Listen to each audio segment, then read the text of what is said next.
All right, viewers, thanks for joining me back again for the next part. We got the everything tore apart last week and got the double shear for that upper control arm bolt put in. Now I'm going to go ahead and show you the rest of that, what I did there with it all finished.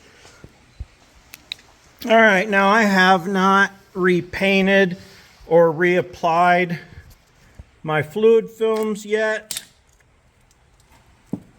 Remember, keep that upper control arm loose for the time being. You can see this all fully welded. Yeah, not fully cleaned, but fully welded. There's a little dip in the big piece there, so I couldn't weld that full. But there's my braces. There's my double shear bar and the brace that bolts it to the, or welds it to the back of your strut tower and to your piece. Now this one I had to grind that out and, make a little tunnel for that brake line. It is up touching it. I'm going to push it down, put a piece of rubber over it, and I'll keep an eye on that. But I got that one all welded in. Also, upper piece, I've got it all welded in all the way around as well. I suppose welding it around the center. I tried, I can't really get my welder up in there. I put a few tacks in it. I don't know if that's necessary or not. Now I'm going to take this opportunity to get everything that's flaking off and peeling off out of there. I'm going to paint this and I'm going to put my fluid film and stuff in, and then we'll move to the next step. Finish one up, move on to the next thing. So hang tight and I'll be ready to move on here in just a little bit. All right, now I'm back. Got the paint painted, got the fluid filming on there. All right, now I'm going to do the spindle gusset and the ball joint in this part too, and get this put all back together. The strut you can really put in at any time, but it's really easy when nothing's in the way. Just take your bolts off the top, shove them up here through their place in the strut tower. Run them down. There they are. Put these on. Plenty of stud up there for the, that plate. That plate didn't really make any difference as far as that goes. I'm going to go ahead and just run these down real quick. I'll go back through and tighten everything. These wrenches right here are kind of okay when they don't fall apart. For some things, because they got the sockets you can go right on through, but they're standard and metric one socket, so they kind of fit mediocre on whatever size you need. You hear that this strut isn't lining up with where the bolt goes here. When you get one that does that, when it don't line up, just put your screwdriver in there and turn it just enough so that it does line up. Then you can take your bolt, move this up out of the way just a little bit. Oops. There we go. See how easy it all goes together when nothing is put in yet. These are new Toyota OEM lower control arms. Let me get my other impactor here. There we go with that 19 on her. Just bring her down.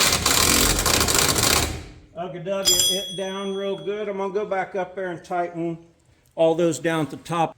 Let me get this spindle prepared. I'll show you how to prepare it, how to fit that gusset. I'll be back with that part here in just a sec.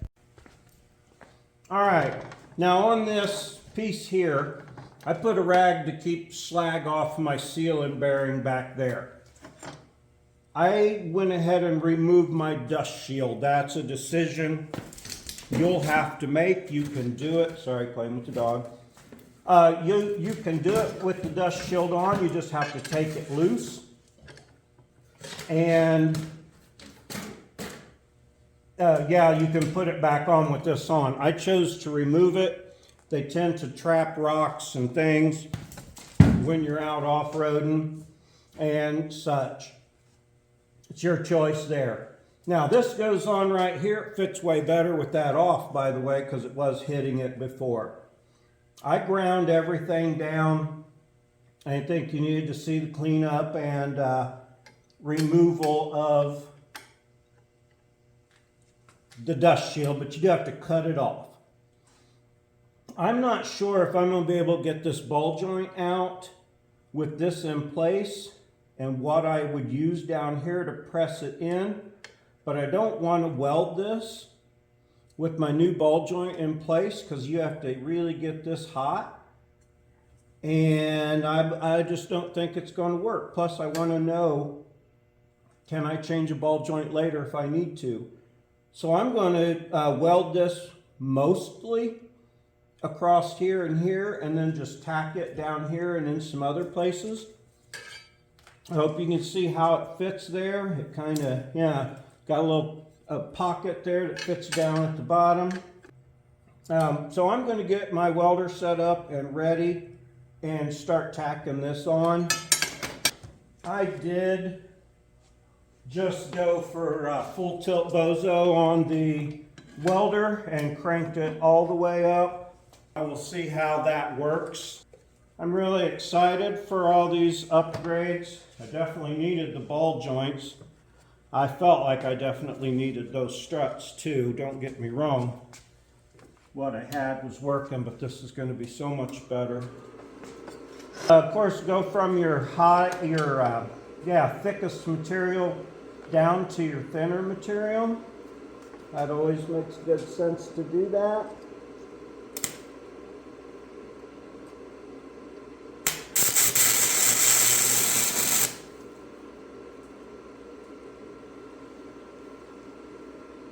All right, we'll investigate that weld here in a minute. I'm going to put one down here at the very bottom.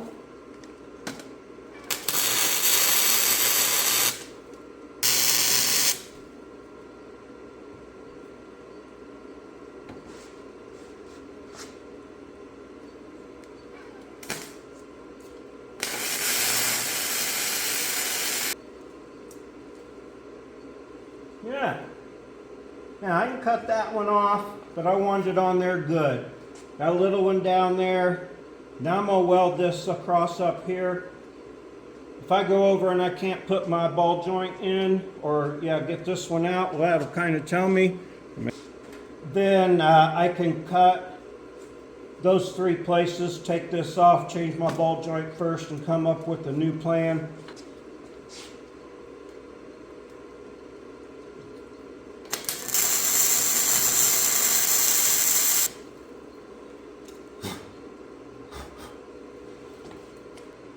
I can really see the melt in my heavy piece, and then I'm just bringing it down onto my smaller piece there.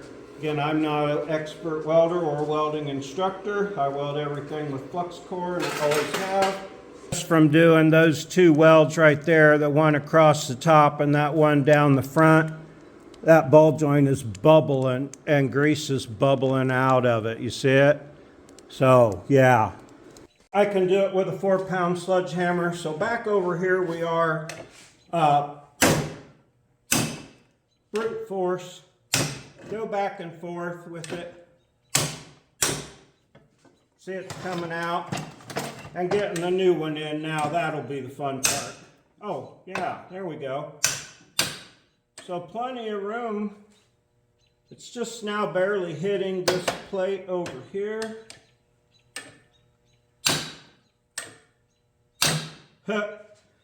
Out it goes. That's hot. Be prepared. All right.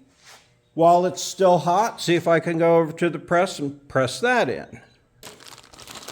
Has the nut and cotter pin, has the boot, has the spring wire for the boot. I'll show you all that when the time comes, and a new clip for the top. So keep all that stuff aside. They're the same left and right.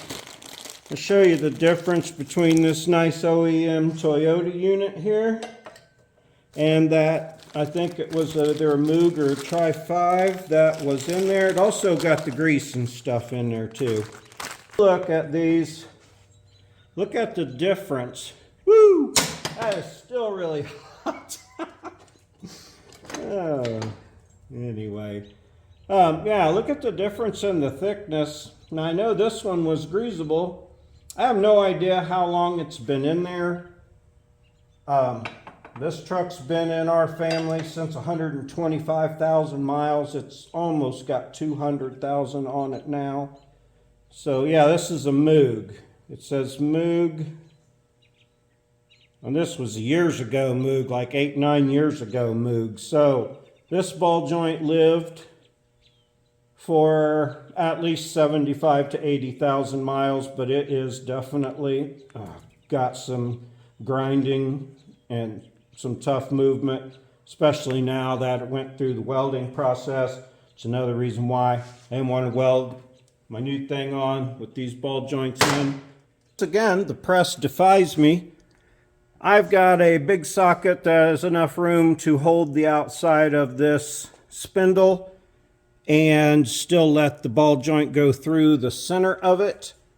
I am going to have to use some minor brute force on this. You definitely want to hit around the outside edge, not in the middle. I can not get a punch in there anywhere, but going the other way with it just was not, absolutely was not happening. Now, I think, here we go. I just put this up against the outside where it's on that edge. Now this has cooled down considerably already while I fiddle farted around with the possible method of getting this in. I need to come down on this side a little bit more. Again, clear up to the raised edge. You can hit these, but don't hit that part in the middle. I want to see if this is actually working, as it seems to be. I did clean the inside of that real well with sandpaper first. I should have sanded the paint off of that, but I didn't think about it. I'm going to work around that with this little file up against the inside and around the edges for a minute or two. I'll come back and tell you how it all turned out. All right, so I'm almost done. Yeah, I know I boogered up the paint, but I have not touched that center part yet. I've ultimately changed my weapon to an aluminum drift, and I'm just going now back and forth from that corner to this corner. I'm gonna go up to my 4-pounder because I think my little hammer's done all it can do. I like to keep that right under the middle so I know my the threaded part's going through. Then I was just tapping here and then over here. Once it gets down in this far, you don't have to go to all sides. I am almost completely bottomed out now. That just gives you what I had to resort to get my ball joint in. If you know a better way to get your ball joint in, let me know. I'm going to take this back over and do some more welding and stuff on it, so I'm not done here. That's how I ended up having to install my ball joint. And the next one, not only will I sand the inside of the spindle, I'm going to sand that black paint off of the ball joint too, see if that doesn't help me some. But this really didn't go too bad, about 10 minutes. No, hell, 4 minutes. I'm 4 minutes in. So we'll be right back.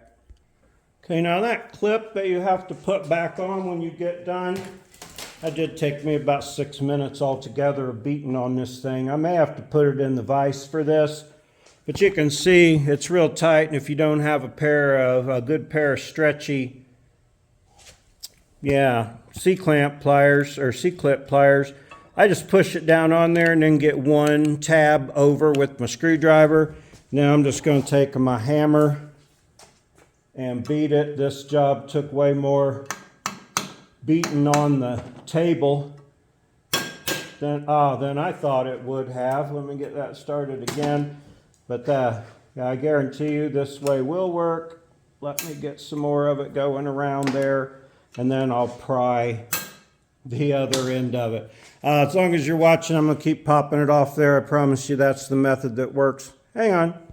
Okay, now I did that a few times. You can see where I beat it around there just a little bit. And now that it's catching in that groove on this side, I can take my screwdriver under this side and pry it on around and make it go into its home. Now, of course, it's going to roll over where you can't see it, but I promise you, once you get it that far, you got half of the battle halfway beat. Let me drive it around there a little bit further if I can here. Oopsies, yeah, there we go.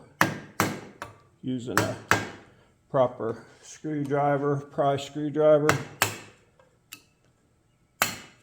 It's a standard blade screwdriver. That's what they're for, right? Okay, getting further. All right, might be able to pry it. Might be able to pry it on over there now. And you guys all just probably got good C-clip pliers and don't have to beat yours on with a screwdriver. But I do, because I don't. All right. Now, once it clips into place, you can see it kind of all the way around. I'll take my screwdriver on the edge, tap around. You can tell by how much of the thickness is gone that it's in its place. Also, it wouldn't clip, it'd be flopping around, but you get the idea. I'll go around and do that a couple times. Make sure that's all in place. Come back, we'll grease. Oh no, I'm going to weld the rest of this up real quick too. So I'll do that, and I'll finish welding this, let it all cool down, and we'll get all this put back together. Okay, now I let all this cool off while I went and had lunch, and I'll show you all of it all the way around in a minute. First, I want to get this ball joint ready to go, and now while I did keep a piece of plastic over that to begin with, I ultimately dropped that. So I got a couple of crumbs in here. I just taken a pick, they're stuck in the grease, and I'm digging them out. That's just a little bit of excess grease that come out of the ball joint. You're going to pack a whole bunch more in there, so no worries there. I'll be a little more careful with the other one. All right, so you get 2 packages of grease. You get the blue pack, which has the white grease in it. You're supposed to pack the white grease in here and get all of it in there. These don't tell you which grease goes where, but it's obvious that there's already this white grease in here to begin with, so that's the one it gives you the most of. There you go. Every last drop. Boom. The boot. And I've done this before, I know too, but like I say, if you don't want to go back and look that stuff up, then here it is again. This boot fits down over this lip right here with it. Come on, go down where you're supposed to go here. Now it's got grease everywhere. There we go. Hey, get this little coiled up wire. take and uncoil it. And then I like to take a little end, about a 1/2 inch of it or so. You want to go around twice and make sure you are in that groove. Now, I like to keep that 1/2 inch out of there because, okay,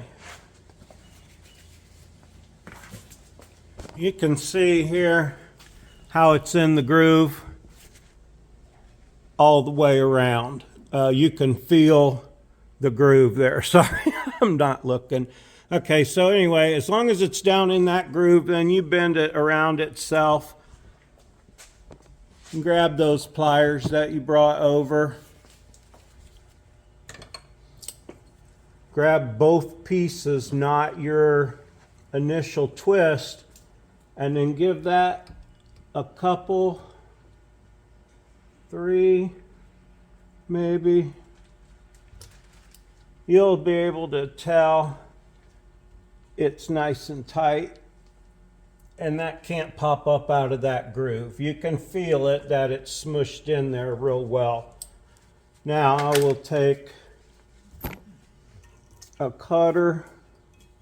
I give it, like I say, 3.5 turns, and then I'll get this one. And if you mess this up, mechanics wire will work also. If you ever notice these get busted and fall off. And then I just kind of give it a little tap down there. So that's your ball joint installed. Now, your second little packet of grease here. Right now, you got your little metal plate under there that you saw on top. That keeps your ball joint from smashing too far down. There's a little groove in the top of this, and you want to put this grease in that groove. This is where the boot slides.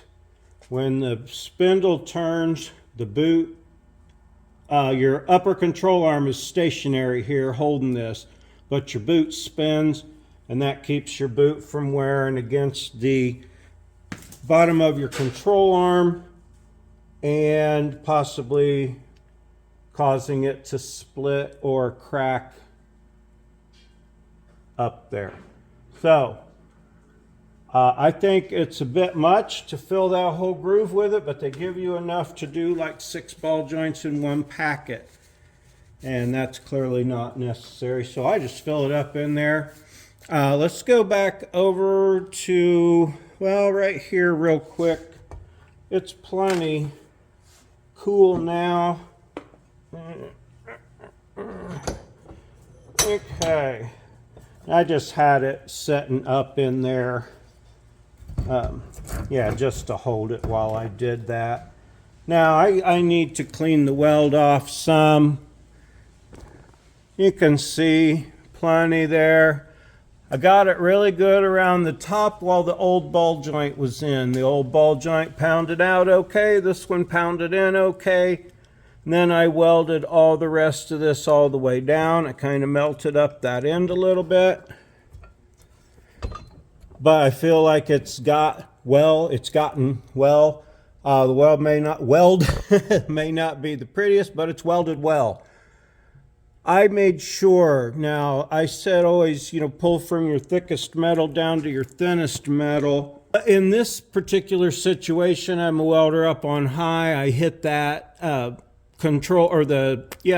spindle with the welder, got the puddle all coming off of the spindle, and then just let it basically fall onto the gusset, and it melted its way in. I did weld both sides everywhere but up here. Now I see how this one's in. I think I would maybe weld the back side of that too, but I don't know that it would help really. Sorry, up so close in your face with that. All right, I'm gonna throw some paint on this. We'll go back over to the truck and start reassembly here. All right, so back over here at the truck now. Yeah, get all your crap out of your axle end, all the dirt you knocked down, wipe all that off. You know what I'm talking about. There's actually so much grease on here from where I greased it up before that I can still smear it around. These haven't been in for very long. I'm going to wipe off the top of your stuff. I got still this wire brush over here. Again, I did test the motion and movement of these lower ball joints in every way that I could with the rack in place. That's a new rack, new ball joints, new control arms on the bottom. Now double shear kit, new 5100 struts with 1.5 or 1.75 lift springs. Old Man Emu, the 2884. It said 2884 on the thing when you ordered it, but when they arrived, they just say 884 on it. So I don't know what that necessarily has to do with fresh eggs in China right now, but that is what they said on them. Make sure you're not getting your greasiest finger in the grease, your dirtiest finger in the grease to grease everything back up. This seal inside here is important to that it be greased. Hope you can even see. Oh, you can't. Okay. I cleaned the bottom of the spindle out and greased that seal in there. Got all the dust and dirt off of it and have it ready. Now that mating surface on top of the ball joint is clean. What can you see there? Okay, you could see that cleaning of it part. Okay, now I did not let this paint dry in the interest of getting this on here. There we are. See, it all goes so easy. It doesn't always. I tell you though, the spindle's a lot easier to set in the lower ball joint when there's nothing holding it. You got to grab the actual lower ball joint bolts, though, not the brake caliper bolt like I was trying to do. All right, once you run one up in there, that'll hold her. Get your other ones in. I will torque all of these down. You look up the proper torque on that. It's something ridiculously low on these, 69 pounds or foot-pounds or 85, 65 something. Anyway, you look it up. You use it as you choose to see fit. I did only paint the newly ground down parts because I will be taking this vehicle immediately back out and putting it into service, just like it should be. Now, will this change my alignment at all? I guess we'll see. I will check it. I put new boots on these not too awful long ago because they were torn. I will clean the thread or the bevel out in there too. You got to still be able to see your sleeves move on that bolt. So if you're moving it up and down and your sleeves aren't part of that movement, you got it too tight. But you can loosen it before you torque it down, and that will also help you assure that you have it in the correct spot when you're at ride height. Okay, so double shear kit on, strut tower support on, my braces in the back are on, my new strut is on. Now I'm putting back in the bolts here. All I'll have left to do is bolt the brake on. Now, What did I forget to do that I was just going to tell you don't forget to do? I'm glad I just now saw it. Is bring that actual brake caliper back over here now while you still can. Where you guys saw that, you're gonna let me go, weren't you? Appreciate it. I would. I'd sit back and wait till it was all bolted on, then ask you, hey, did you forget something? No, I wouldn't do that to you. Maybe. All right, I'm just gonna hold that up there for a minute. I'm gonna raise that up. See if I can't get this all together with one hand. I can. All right. All right. All right. All right. All right. All right. All right. All right. All right. All right. Okay. Now, while this is still just balancing around here, might as well put your rotor back on. Caliper back on over rotor. Right. Come on, caliper back on over rotor. Rotor in correct spot. Caliper in correct spot. Let's put a bolt in here. All right, that's one. This is two. There we go. The strut is completely finished being tightened. In my stubby little ratchet, I was using a pry bar on this ratchet and it broke at one of them little decorative frickin' lines cut in it. They always break in here. This is the first one I ever broke the frickin' handle off on. Yeah. I don't know how many ugga-duggas that would have been. Even though I'm above the holes for the cotter key, I'm still going to, of course, put that cotter key in there. Turn it sideways, fold it back. Okay, now with the 14 on my little impact, and my impact's still set on 3 though, I will ugga-dugga these up, just a couple. I will put a torque wrench on them.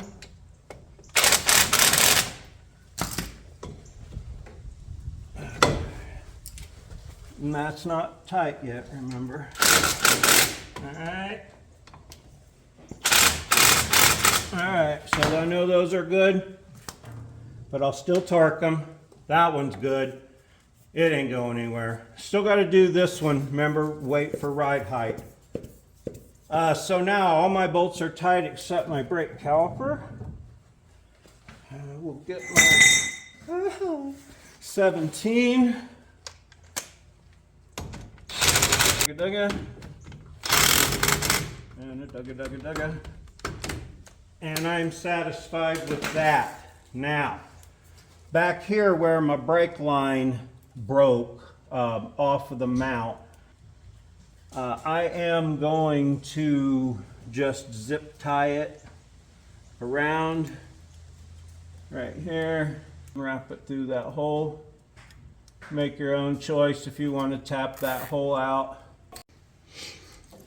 Okay, yeah, at full droop now, you can see even with that on the back, there is no interference with that spring. This is at full droop. I had to raise that lower control arm up to meet this new strut from where I took the other one off. Could have been just coincidence that it dropped some. Now look, you can see that boot even at that extreme angle. You can see where the grease spooged out on the top. That'll make it nice as it slides that boot around. I am happier to have this at a lower setting. You can see, I hope, get some kind of frame of reference that CV axle is not even hardly hanging out or down too far at all. I did take that diff drop kit back off when I put these high angle CVs in. Okay, we're not talking about that. We're talking about strut braces. I already scratched it up. It's not pretty. It's gonna work. That is gonna work. I'm happy I did it. I'm happy I did this. I definitely needed those new ball joints. the new ball joints on the top, and I definitely wanted those awesomer new struts. I can't wait to tell you how it's doing. Now, I said I was going to weld reinforce these. All I do when I do that, because I'm not gonna, this has taken up a lot of time already, just lay a nice bead behind these and then maybe another one over the top, you know, so you get a real nice bridge behind it, and then they can't fold over. You can also just tack weld these in a couple of places when your alignment's where you want it, and then cut the welds before you take it into the alignment shop and have them look at you funny. But you got to find the right kind of guy to do your alignment anyway. Now, I'm going to show something about that one day. I'm still working on home alignments. I showed you how to set your toe at home, but I can show you how to align this perhaps one day. I'm going to do it myself on this and then take it to the shop and see how right I am. I want to do that before I try sharing that, because that's not something, a lot of this I just let you run along with me as I learn it, but that's not something I want to waste your time on with a video that's inaccurate. So all my stuff is sprayed and done. That's as much painting as I'm going to do in here probably. I don't want to get any paint on my new strut yet. But yeah, okay, so I like it. I've got 3 different forms of reinforcement going on and a brand new shiny strut versus no supports going on. This side's not cleaned up at all. And that old strut, the strut which is great, but the 2-inch puck which is not so great. Okay. So I am freaking stoked. This looks so great compared to the other side, and I know it's going to perform better, and the strength that I feel like it's giving me is going to make me feel better. Oswald, Slim, and I appreciate you. I got to grab these other pieces, blow this other side out real quick. I tell you, looking over here now, looking over here now, I like it.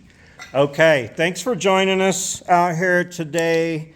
Sure do appreciate you. Like, please, if you like my show, subscribe, please. It really helped me out. Click a link, check a bell, check a link, click a bell.